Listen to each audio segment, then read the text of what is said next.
Hello, I'm Gary Stearman. Welcome to Prophecy Watchers.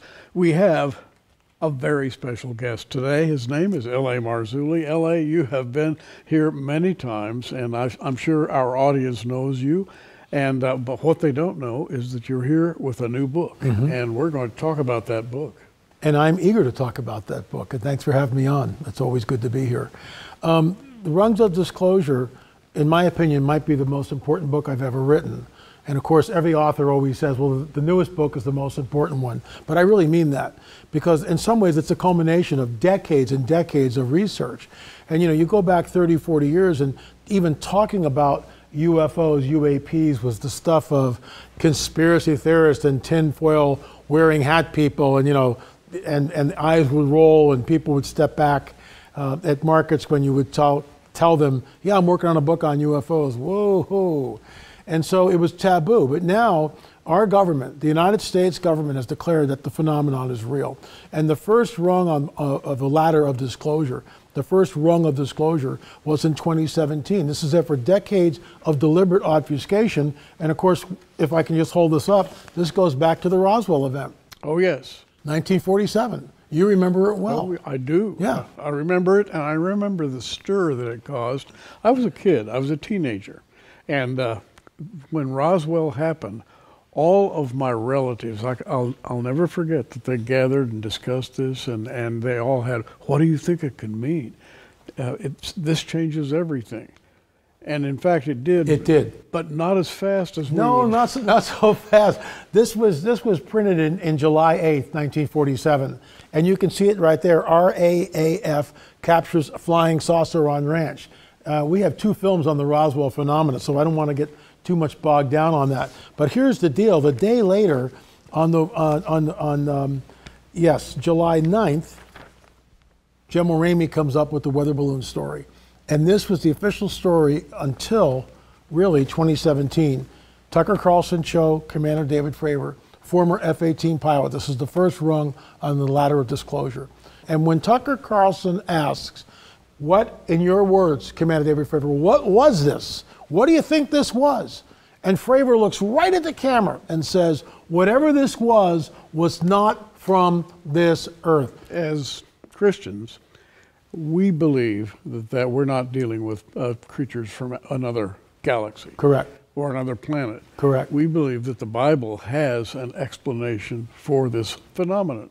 And well, it should. The Lord is not surprised by all this. And he knew that in the latter days, all of these things would pop to the surface and people would have a lot of questions. What we've got is a propaganda scenario in which humanity is being laid out a wonderful platter of, well, there really are people from other galaxies that have come here, and probably they're here to help us. And that whole phenomenon is very, very carefully orchestrated. It's very orchestrated. It's very deliberate. And the information, and folks, you need to do your homework on this. In the 2024 Super Bowl game, and the Super Bowl halftime, you watch all these ads, and some of them are just, they're millions of dollars, first of all, to get on with the Super Bowl. And you can go on YouTube and watch it. Maybe Tyler will give you a little taste of it here. It's called Hello Down There. It's a 1 and 30-second ad at the Super Bowl. And when I saw this, I just was absolutely astounded at what I was looking at. And so, basically, they're showing in 1 minute and 30 seconds that whatever this is, it's a global event. Little diner in Texas, New York City, Paris, France, and Japan.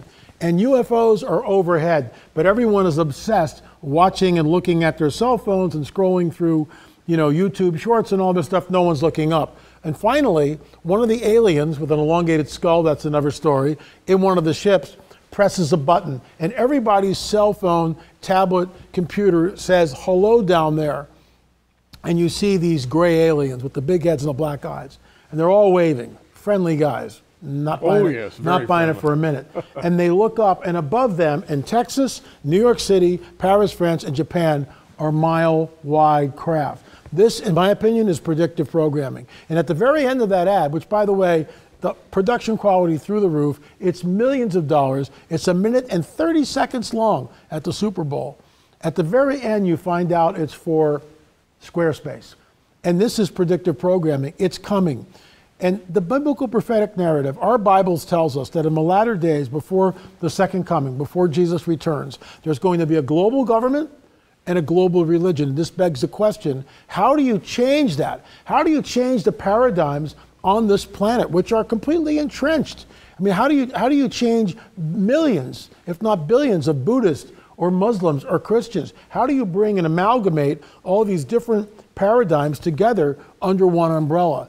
There's one answer to that, and that is the so-called extraterrestrial. These are not, to your point, these are not extraterrestrials from some faraway planet. These are interdimensional entities, i.e. fallen angels, who basically, quoting Jacques Vallée, who are messengers of deception. And when they show up, I love the props I brought along with me.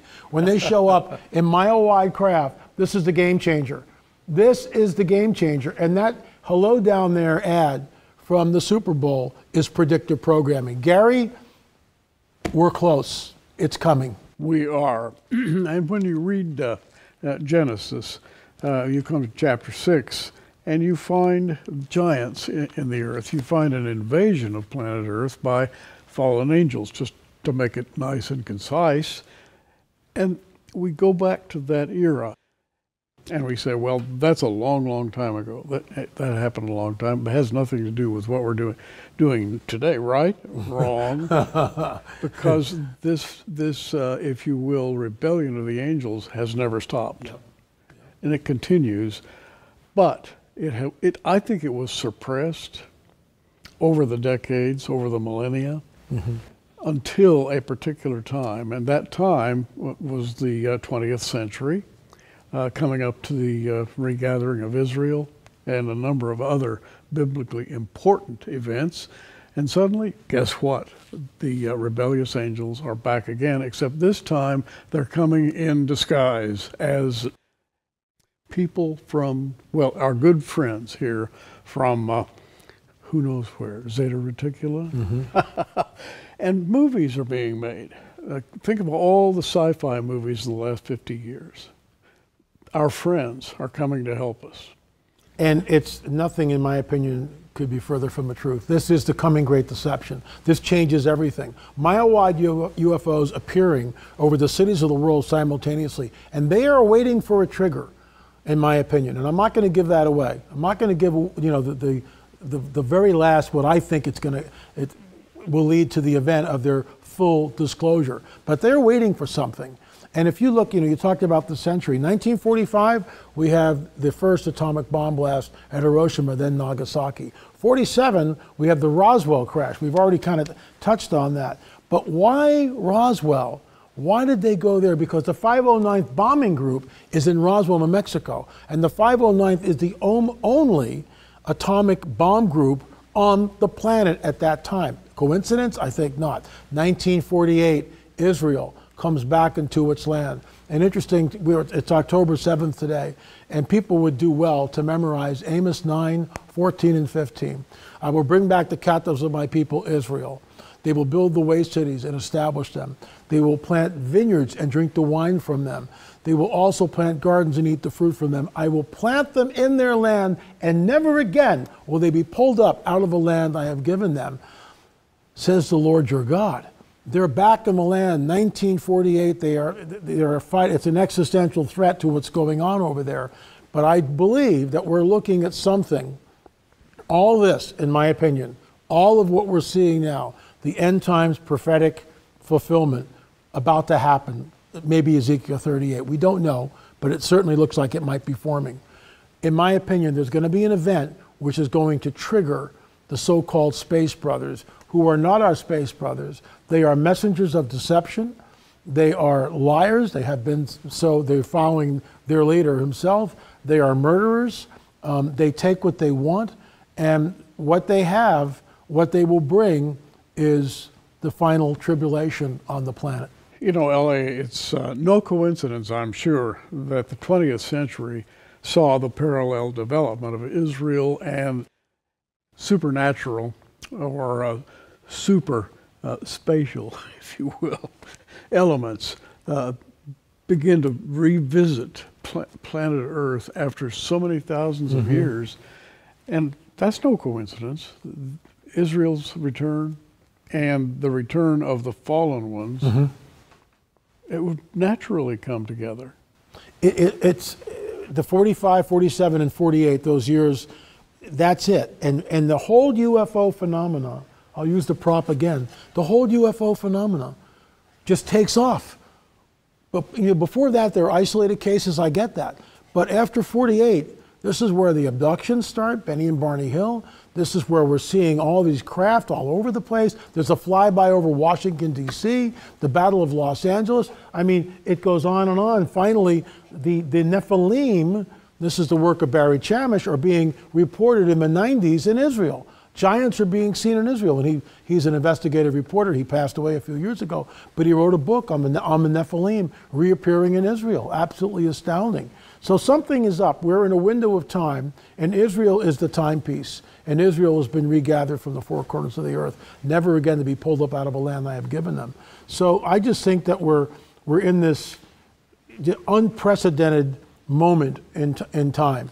And I think the Lord's coming is soon. I'm not a date setter, but maybe next Wednesday. And, you know, we'll have to wait and see what happens. But in the meantime, we have been inundated with the whole UFO phenomena. And I want to just end this little rant by saying this. It's no longer what L.A. Marzulli thinks. Who cares what I think? It's what Congress, our Congress in the United States, is telling the American citizen. When David Grush, which I believe is chapter 15 or 16, one of the rungs on the ladder, one of the last rungs on the ladder of disclosure, he's in the halls of Congress, and Representative Nancy Mace from South Carolina says, do we have crashed craft UFOs in our possession? And David Grush looks right at the camera and says, basically, yes, we have that. I've already stated that. We have crashed craft. Here's a number for you. Gold's breaking price records faster than politicians break promises. Not just once, not just twice, multiple all-time high in 2024 alone. Hey, folks, look at the election chaos ahead. Markets bouncing like a pinball machine. Saving accounts are getting crushed by inflation. But gold writes its own story as usual. Folks, it's like clockwork. When election uncertainty goes up, gold climbs higher. Been that way since before your grandparents were born. That's why savvy investors aren't waiting. They're moving to Noble Gold Investments now because timing isn't just important. It may be everything. Think about it. While everyone else debates left or right, you could be choosing up. The writing's on the wall. Question is, are you reading it?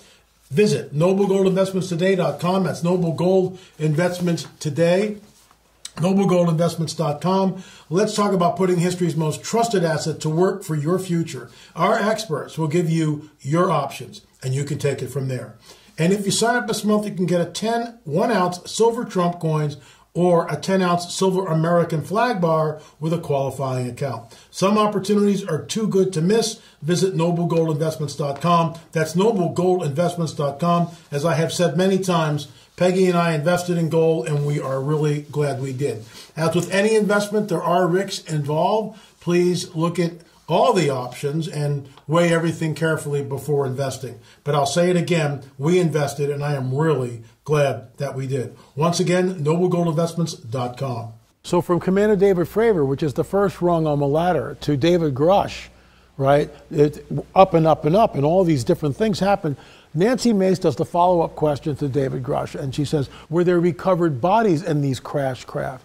And once again, Grush looks right up at her and goes, yes, we retrieve biologics. That's how he couches it. And then she does the follow-up question. Were these biologics human or non-human? And he looks right up at her and says, these were non-human biologics. Now, I mean, for ufologists like myself, I've known about this since the 47 crash. They recovered bodies from there. But to hear it in the halls of Congress, that is monumental in my opinion. So, the enemy is well outlined now, biblically, historically, and in the modern news we have almost a daily barrage of some form of sighting. And it's always accompanied by propaganda. There's always some subversive element to the news item, making you believe that, hey, maybe we're entering a new era. People of high intelligence from somewhere else are going to be here to help man reach a new stage of development, and hey, this could be good news. That's the general idea. Yep. But you know and I know that I don't think it's very good news. No, it's not. These entities are very nefarious. They have a very dark agenda. There is a breeding program going on. I know for some of you out there who've never delved into this is the deep end of the pool. It has nothing to do with salvation, although salvation is important to understand what's going on. But salvation is here, the shallow end of the pool. We're talking the deep, deep things of the Bible, the deep end of the pool. And I'm not boasting when I say that. I'm just being accurate. We are exposing, in fact, our mission statement is to expose the deception of the prince of the power of the air and to herald the return of the King Jesus, which we believe might be sooner than any of us think. They have a very dark agenda. There is a breeding program that is going on, which really started to take place after 48, after Israel was regathered. The breeding program is there. We've documented this in one of our films, number 4, in our whole UFO series. There are now 10 films in that. Number 4 is on the abductions. We sat down with 4 people, 2 men, 2 women, all of whom were taken. Sperm was taken from the men, ovum from the women. There is a breeding program. And before you say, well, L.A., you're just making this up, read Daniel chapter 2, verse 43. Their seed will mingle with the seed of men, but they will not cleave to them. Who are they? Who are they? They're not human beings. They're the fallen ones. You and I have asked that question for years. That's right. And we always come up with the same answer. Same answer. And Jesus warns us it'll be like the days of Noah. It's all about the seed. I got that from you. It's all about the seed war. And this is why when we get to Genesis 3:15, if we don't exegete that correctly, we're clueless when we come to Daniel 2:43. When we look at that, whose seed is he talking about? What seed mingling with the seed of men? Well, it can't be the seed of men, so it's got to be somebody else. And that goes back to Genesis 3:15. Well, I must say this. Having worked with L.A. for years and having talked with him many times, I've seen the development of this hypothesis, the rungs of the ladder. And every time I see you, your hypothesis gets a little tighter. And you haven't quite said yet, they're going to expose themselves in the public square at some point, like the day the earth stood still, right, coming down to save humanity. There have been a number of sci-fi books written, novels, in which the principle from outer space comes down to help mankind. Do you think there's something like that in the offing? I write about this in the very last chapter. I think this is where we are. I think there's going to be an event on this planet which will trigger them. They have been waiting for this event for quite some time. And I'll sort of tease you a little bit that when we entered the atomic age with Nagasaki and Hiroshima, that was a flare going up to them. I think this is why they, the so-called Space Brothers, these nefarious entities with a very dark agenda, are obsessed with nukes. I think it's their trigger. That's all I'll say about it.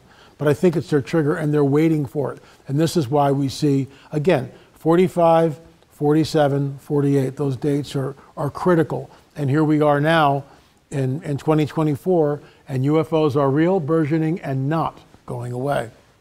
L.A. makes it so clear in his book that there is not only an eventuality, but a scheduled eventuality. You go back and you put things in an order that we can understand, and we're forced to a conclusion, I believe. I mean, we're very, very close to, disclosure? I would say full-blown disclosure, which ushers in the prophetic that we read about in the book of Revelation. The one world government, the one world religious system.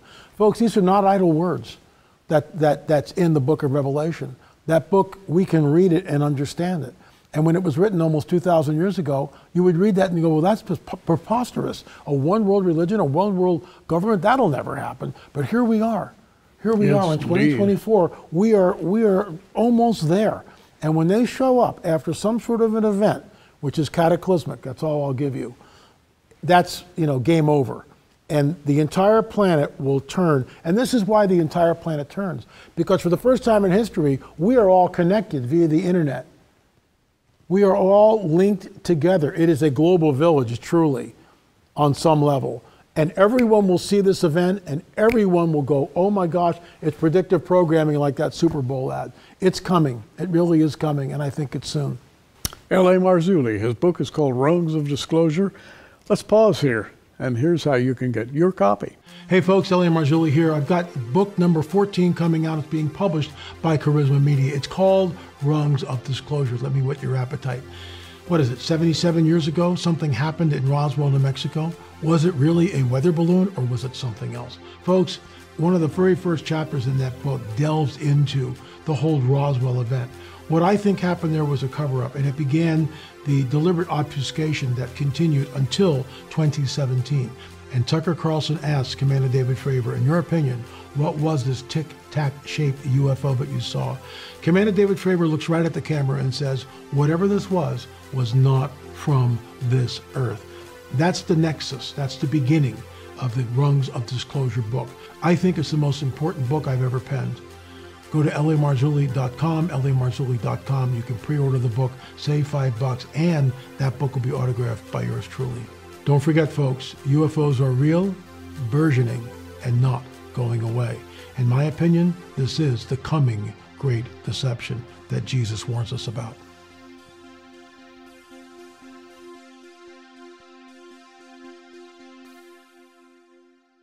Well, back with L.A. Marzulli, and we are living in exciting times. We're living in prophetic times. We're living in a time when the Middle East is coming together in exactly the way the Bible predicted. And we all call each other up and say, have you seen such and such? Have you seen so and so? I have never seen Christians so excited as they are right now. It's happening. As we speak, by the way, war in the Middle East, we don't have any idea where it's going to go.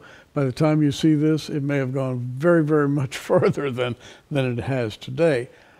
But isn't it fascinating? And I want you to comment on this. Do you think that there is some kind of a connection between the war in Israel and disclosure? Absolutely. That's conjecture on my part. But especially if we're looking at some of the prophecies being fulfilled, the nations that surround Israel at this moment are posing a grave existential threat to her. And we know from prophecy, once again, Amos 9:14 and 15, I will plant them in their land, and never again will they, Israel, be pulled up out of a land I have given them. God doesn't lie. That's the truth. They will never again be pulled up. I think there's going to be an event on this planet which will create the greatest climate of fear that mankind has ever experienced together, and that's when they show up as our saviors. And I think we're close to it. Very interesting idea. In other words, they're not here just to see what they can get. They're here on a schedule of some sort. Very, very much so. They're waiting. They're waiting in the wings. And you know what? The interesting thing about the devil is, and I've said this for years, he reads the Bible. He knows Scripture. He does. And he knows, I believe, that he's doomed. He knows that he has but a short time. And he's doing everything he can to make some sort of profit, he and his followers. They don't believe that all is lost, even though from our perspective, the Bible says that for him, all is lost. He and his followers will be plunged into the depths of Hades forever. However, he doesn't believe that. He has not given up his quest. It's, in some ways, it's like his last stand, even though he's put down into the pit for 1,000 years. That's his last stand when he finally is released from that. But he still, in all his hubris, thinks that somehow he can turn the game around. Of course, he's wrong. We all know what happens at the very end when the armies of heaven come with the rider on the white horse, Jesus, in the Battle of Armageddon. And that's future, but we'll be with him and we'll see it. We'll watch him defeat the enemy. In about a minute, what's the last rung? What's the one that you didn't put in the book? Well, the last rung is full disclosure. And I do tell you at the very end what the scenario I think is going to happen, which will trigger them. And I've sort of hinted at it. I think those of you out there can connect some of the dots, but I think we're close. Yeah. I think we're very close. I do too. And by the way, LA has a history of research. He's gone all over the world. He's not just a single element individually. Behind this are world travels, biblical expeditions of various sorts, and I'm really excited by what you've written. Thank you for having me on. And Gary, you wrote the foreword to this, and I'm really honored that you did, and I appreciate that. Thanks, L.A. I'm Gary Stearman. Hey, you keep watching. We are.